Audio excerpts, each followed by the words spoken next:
What's going on, everybody? Special guest here, Jonathan Denis, to the show. What's going on, Jonathan? How's everybody doing?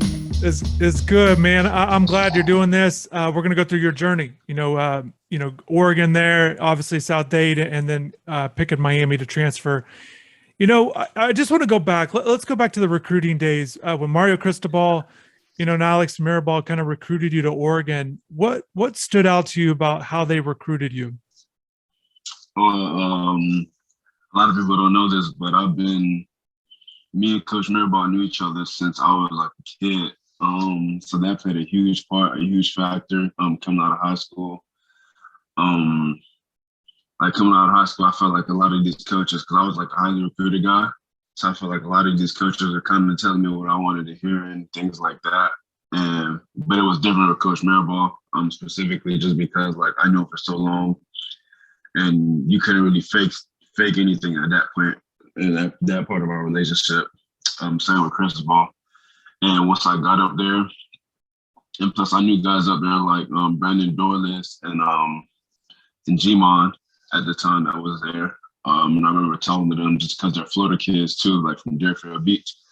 And I remember them telling me too, like everything they're telling you is true. Like you don't gotta like worry about like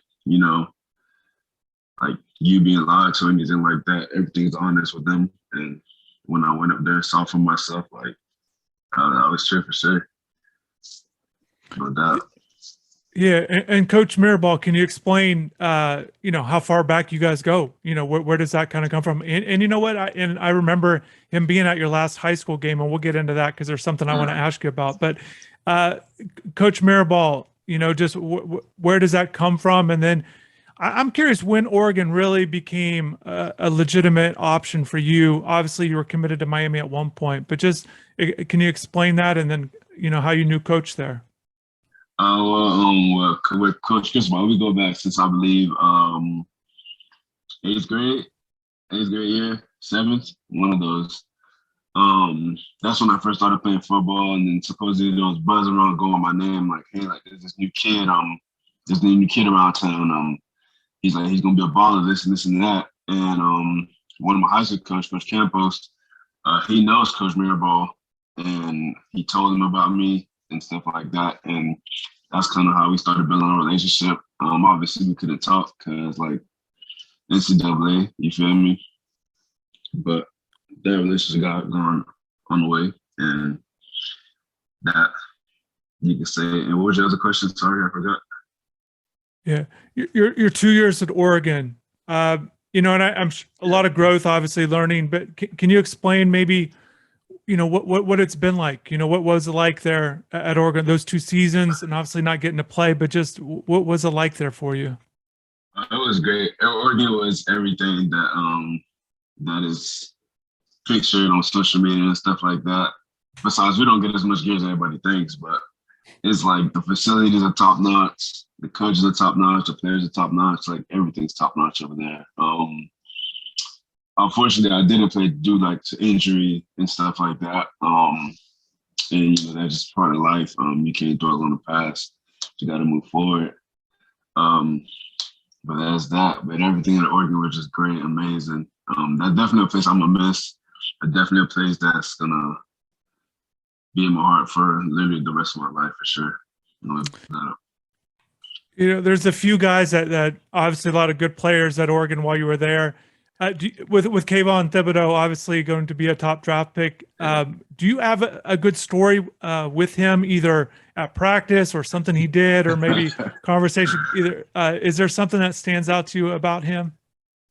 If you know me, a lot of people know that I'm probably one of the most competitive people you ever meet.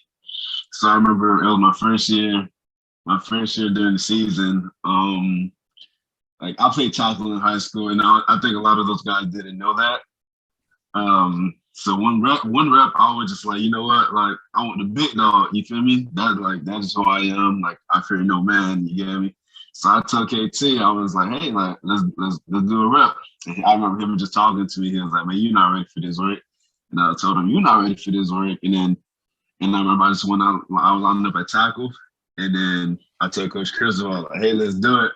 And he looked at me and I looked at KT and he was just like, he kind of like shook his shoulder and it just got to it. I beat him. And I remember like talking smack to him after. And then a funny story, last spring, 2021 spring, I went on a tackle again. This is like doing like a live team rep.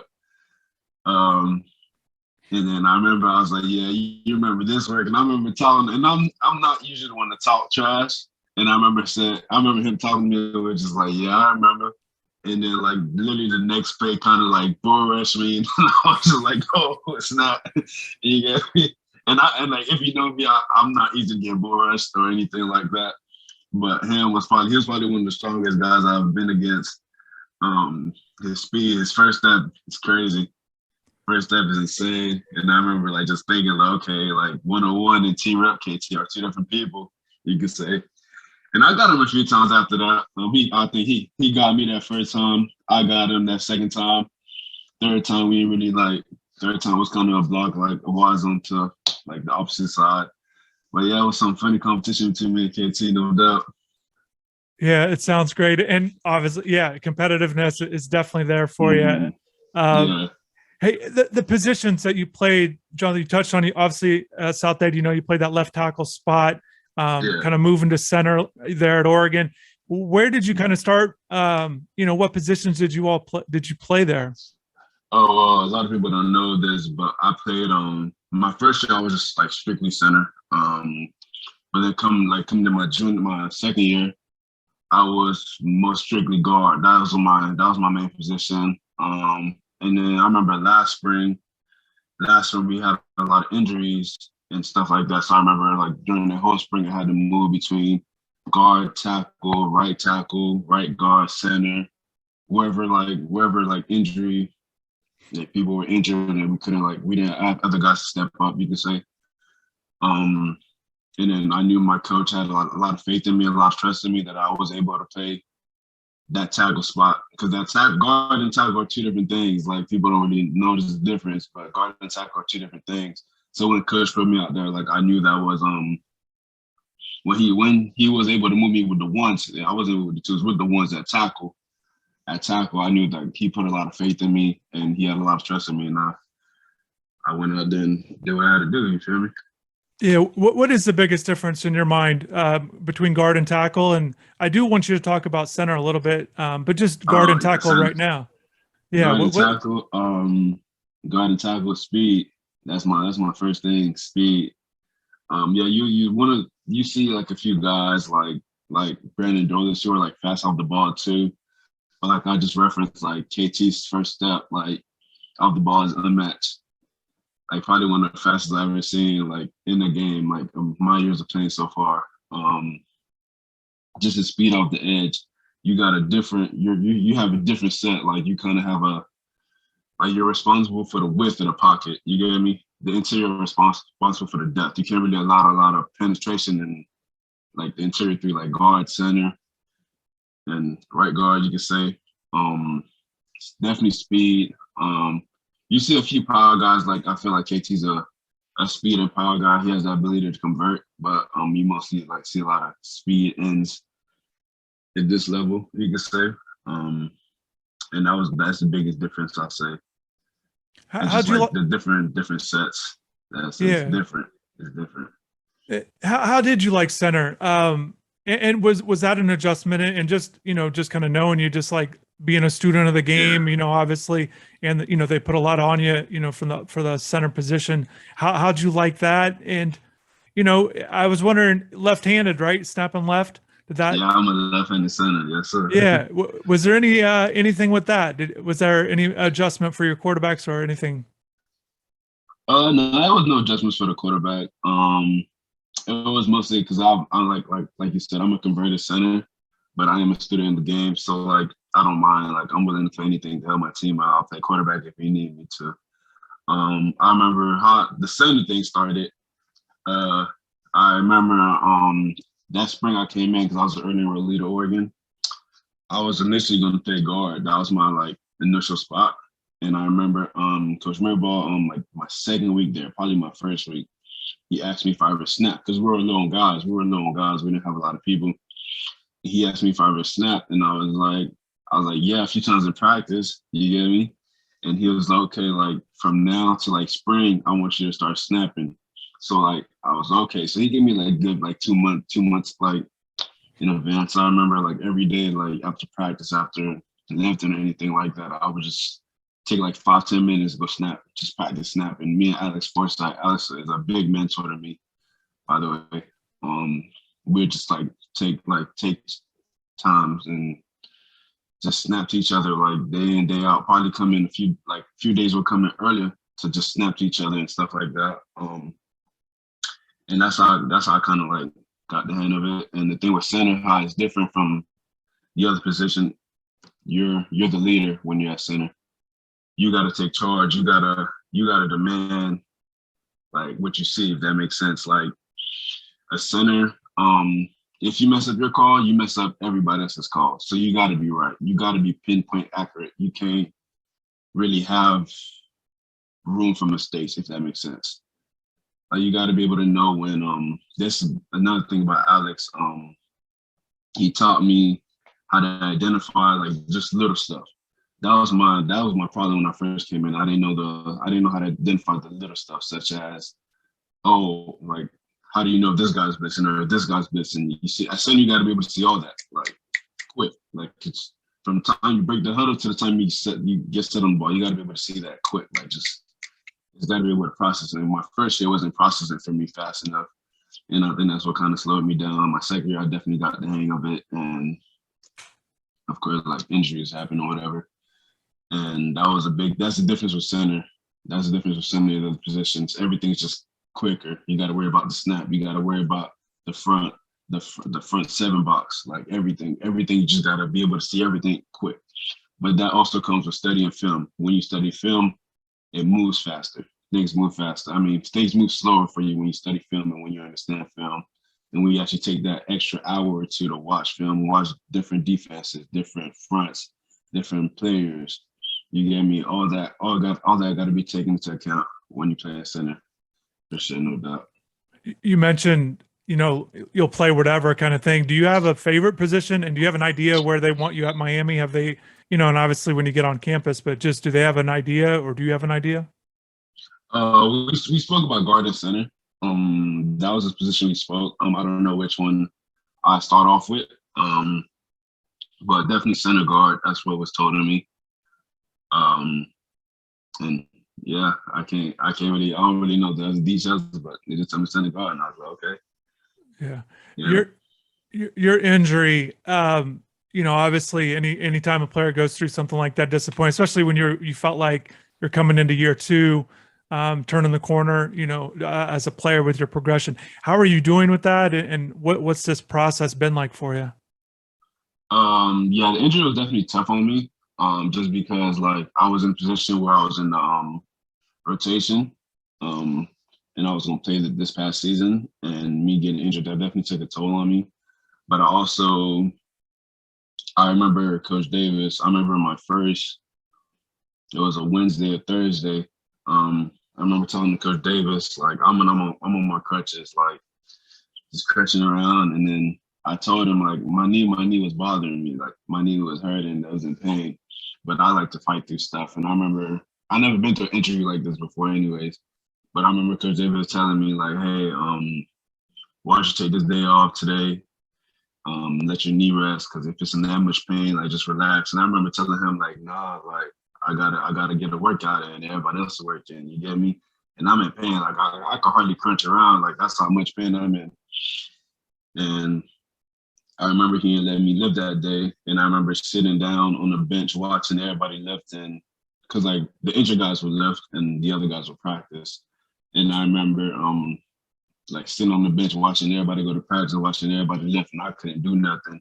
And they asked me to take the day off. I felt so sick in my stomach, and I remember just like busting down in tears that day. And that's when everything kind of snapped to me. And that's when I kind of told myself, like, what are you gonna do about it? Like, adversity hit you, like, how you gonna respond? And that's kind of like, from that day, that's when I kind of just like let everything just like work itself out and control like what I can control. You get me? So then I started reading a lot of books while I was injured, like this, how to overcome anxiety, this training camp thing. That this was given me by Coach Feld. I remember Coach Feld brought me into his office and gave me this right after, like probably a week after I got hurt. That was the first thing he told me, like, make sure you keep your head right. Make sure you keep your head right. And I started doing that. I started reading this Kobe book, this Kobe Bryant book. Just using my time and what I could do to get better mentally. Since I couldn't get better physically yet, I was like, shit, might as well, sorry my language, but might as well get better mentally, you get me? And that's what I did. Yeah, that's great. And the books and getting that good advice and this, taken to it. Sometimes people offer you things, advice, but you take an initiative to actually follow through with it, obviously was a good sign there. You feel that's good for you? You feel like doing those things, the mental side of things kind of growing as a person, as a player? I remember they told me what you're about to go through it's gonna be more mental than anything.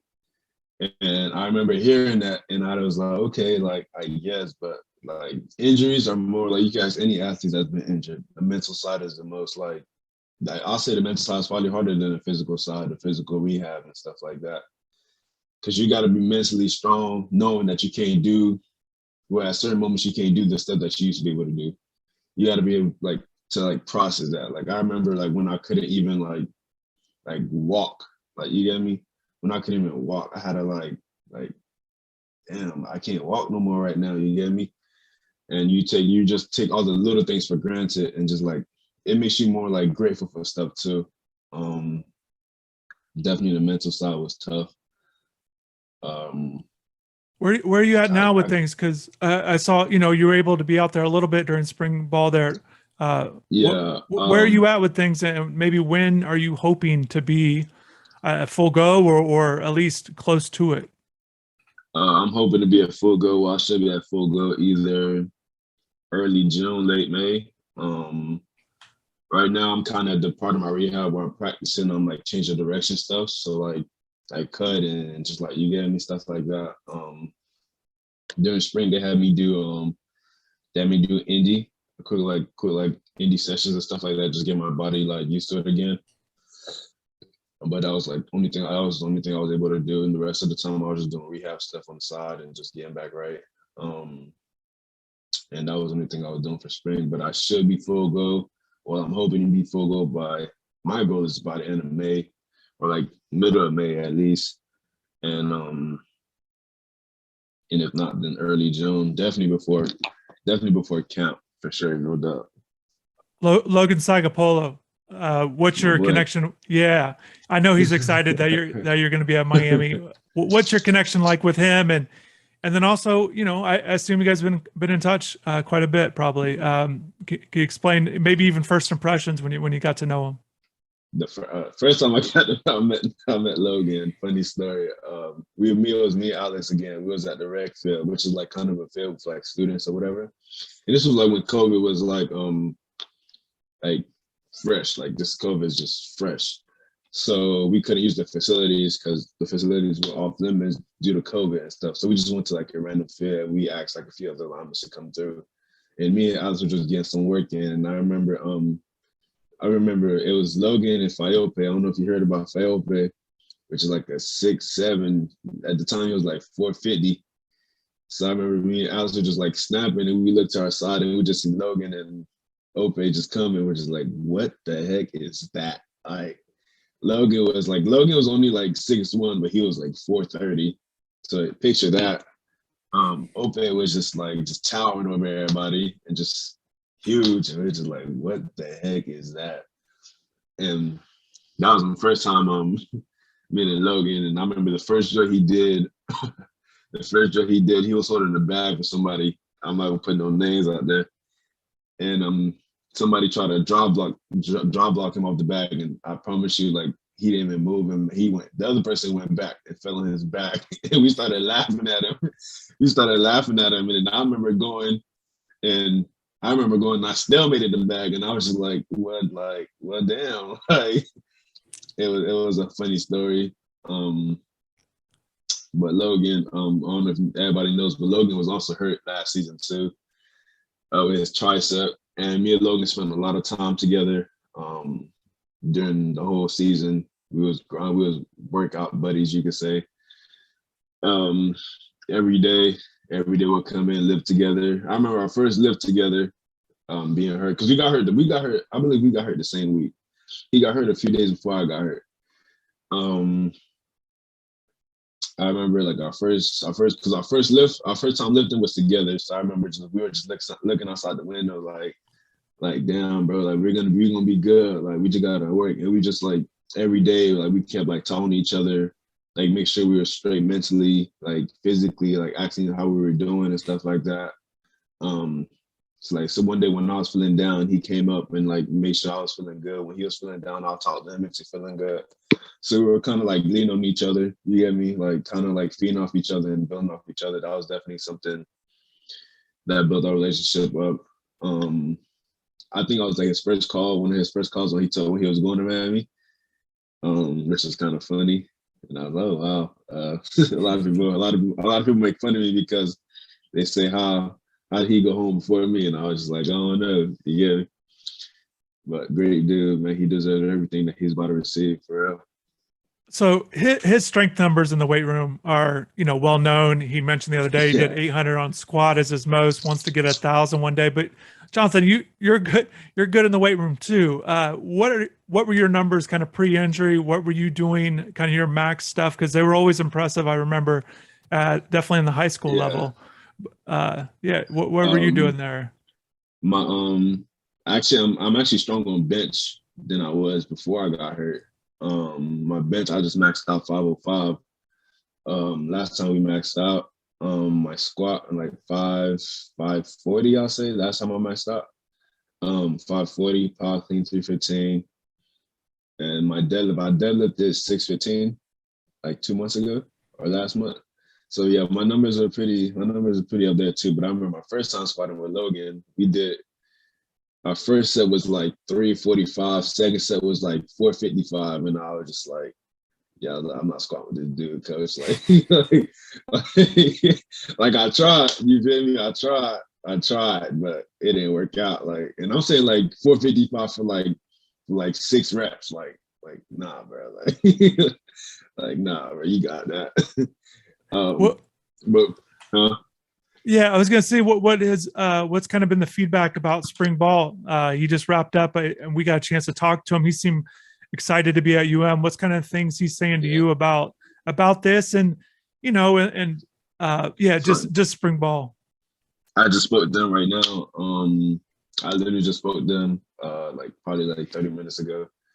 And I remember his first day. We just made fun about his first day. His first spring practice in Miami, he called me right after. Literally called me right after. He told me, he was like, "Dude, how did you ever play in this weather, bro?" And I was like, "You get used to it, bro." He was like, "Dude, I was tired after warm-ups. Like, he's like, I couldn't run, I couldn't breathe." Like, I was like, "Yeah, bro, that's how it is. You get used to it, though." And I remember he kept like a few days later, he called me and said, "Okay, like I'm getting the hang of it a little bit." And then I always like checked up on him, see how he was doing, see how everything was going. And then he just called. I just like spoke to him like maybe like a few minutes ago, and he told me that he had. I asked him if he had a good game. I just watched the highlights. I was doing stuff, so I didn't really get to watch it. He told me he had a good game. Probably he messed up on a few plays and stuff, but he had a good spring game, and he couldn't wait for me to get down there. And yeah. What was this decision process like for you? Because like you said earlier, and I know you've enjoyed your time at Oregon, I assume as soon as Mario started getting linked to Miami, I'm sure a lot of people are hitting you up wondering what you were going to do as you went through it. I remember during the recruiting process, Miami was obviously a school that you grew up watching.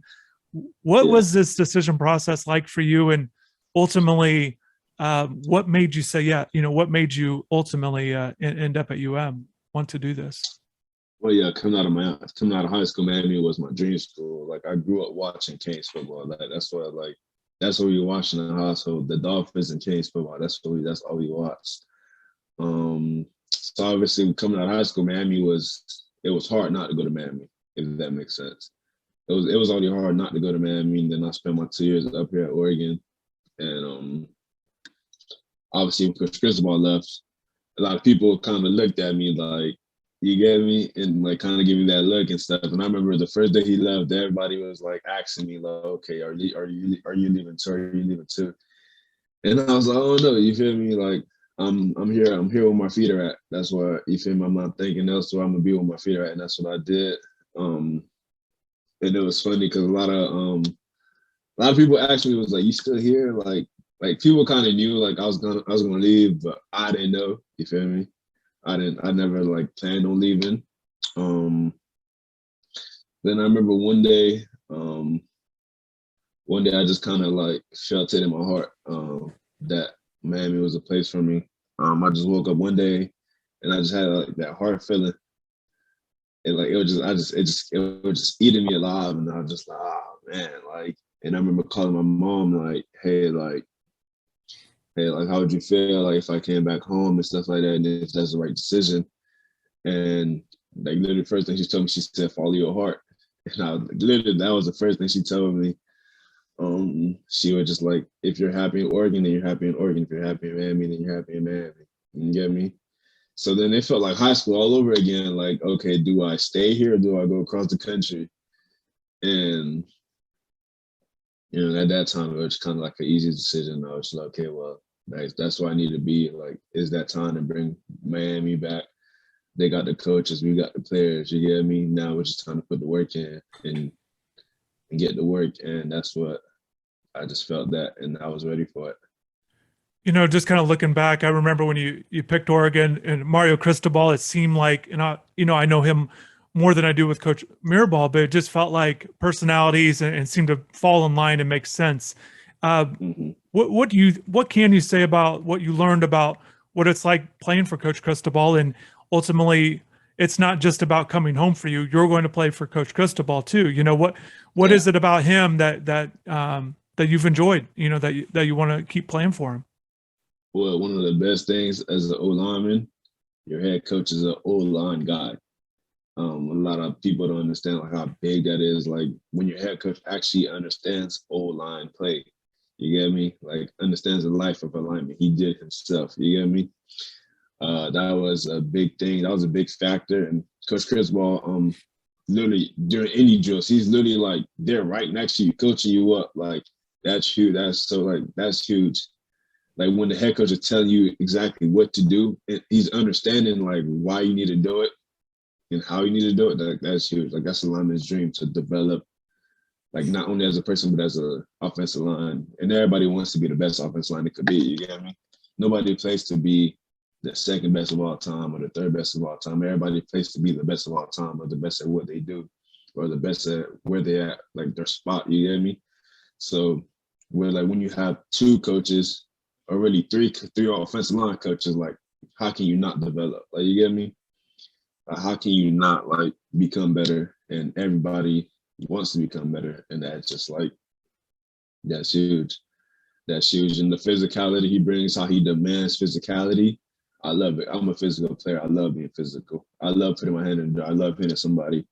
And when a coach demands that and tells me it's okay to do that, it doesn't tell me, okay, like hold back a little bit, like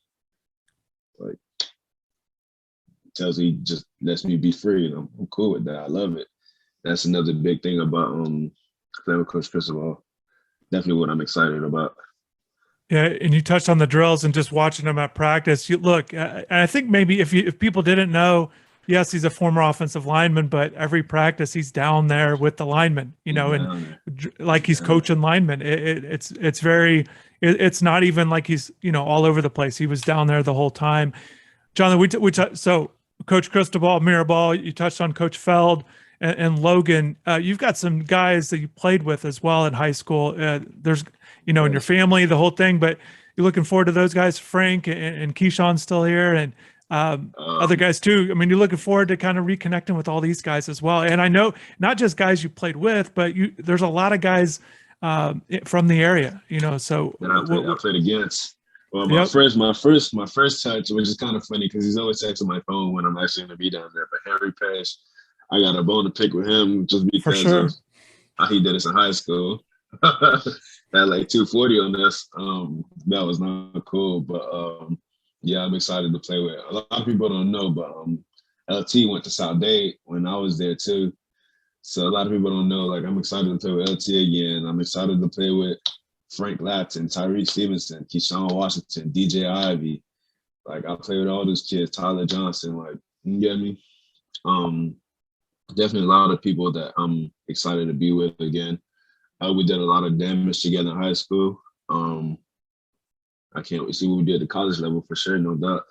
Like those are my boys for real. Yeah, you touched on a lot of guys, but Frank Ladson, your thoughts on maybe what you're looking forward to seeing him, offensive guy as well, a transfer, and obviously he was a highly regarded guy.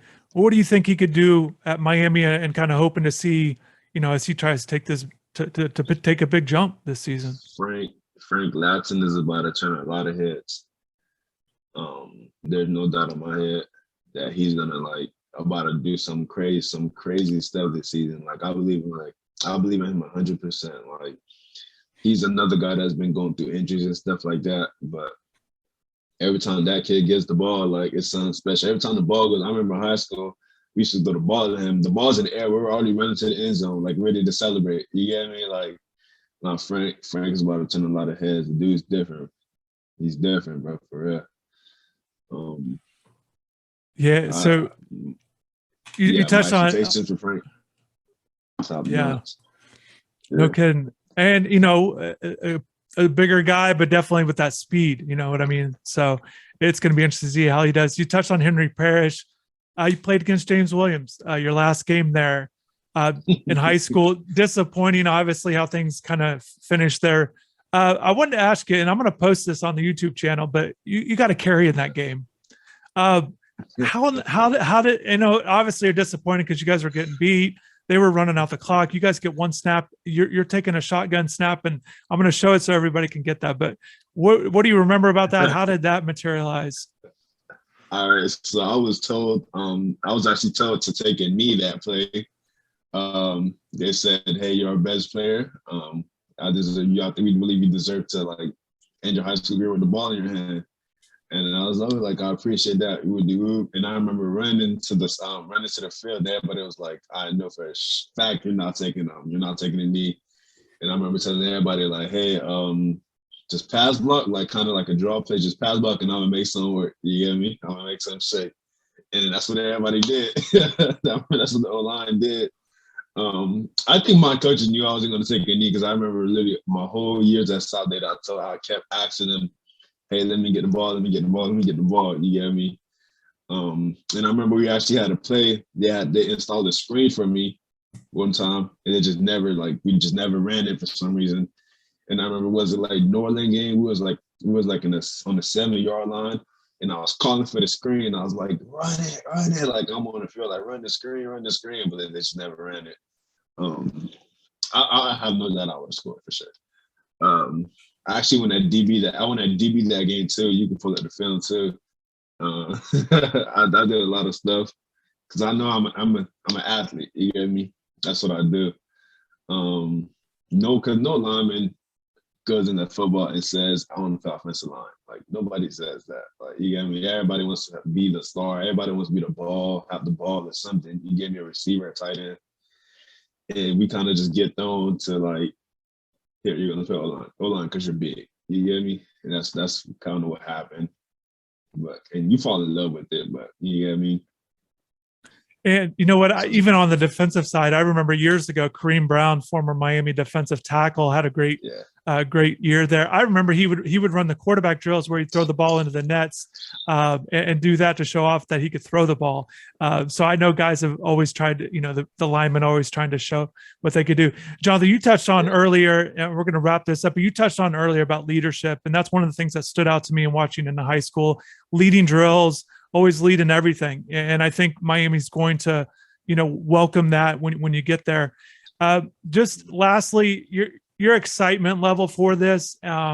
a lot that you've said. I've kind of seen this pride in Miami and playing for the Hurricanes, the hometown team, and the whole thing. Just how excited are you for this journey now, this next chapter in your journey? I feel like this next chapter in my life is gonna be really special. Like I told you, it's time. Like it's time to bring the city back. I feel like a lot of people in the locker room could relate with me. That we're just tired of everybody always asking us like, "What's wrong with Miami? When's Miami gonna be at the OU and stuff like that?" And I feel like just as a hometown kid, like I feel that too. Even though I haven't been there, I feel it because I was feeling it in high school. You get me? So I feel like a lot of us are hungry for that. A lot of us are hungry just to bring the city to how it used to be, or even better than that. And that's one thing like we're gonna be working towards. Like we're not really worried about anything else but that. I can promise you guys before we do graduate or before I graduate that we will have a championship, whether that's an ACC championship, some type of championship. Miami will have, no doubt in my head. But like I said, it's time. It's been too long in the making for that, and right now we got the coaches, we got the players. Now we just need to go to work and do what we got to do. Appreciate you taking the time to do this, share your story. Be in touch, man. Take care. Yes, sir. How we doing? Okay.